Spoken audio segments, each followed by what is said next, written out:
Salamat at narinig naman, mabuhay tayo at mabuhay ang lapihan ito.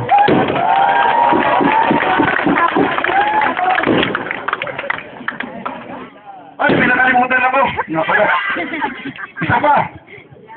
Isa pa para magkaroon tayo ng isang ganap na inspirasyon. Kanina pong umaga, magandang balita na si Erwin, si Alvin, ay dinadala na ng iglesia ni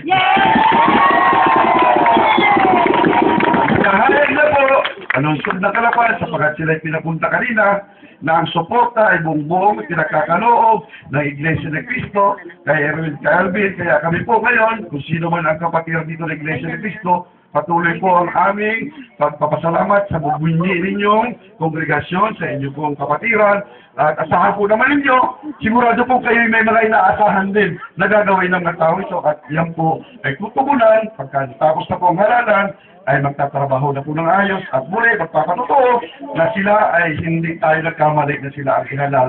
Kundi magpapasalamat para tayo na tama pala ang desisyon ng kapatiran, tama ang desisyon ng publiko, tama ang sinabi ni ex-mayor Alex Enriquez at ng lahat ng dapian dito. Maraming salamat! Mabuhay tayo na! Okay. Maraming salamat po, ex-mayor Alex Enriquez. Isa mo na po masigabong palakpakan ang napitan at kompetensya sa pangunguna na magiging bago mo ng bayan.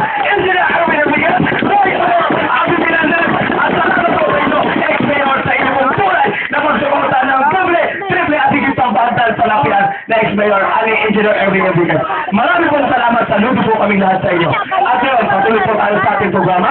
Bibigyan po natin ang daan na makapagpakilala at makapaglahat na kanilang plataforma ang mga bukales na tumatakbo sa kasalukuyan sa Segunda Distrito.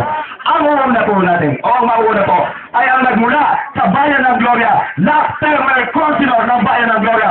Tunay na serbisyo at pagsiservisyo ng tapat sa bawat mamamayan ng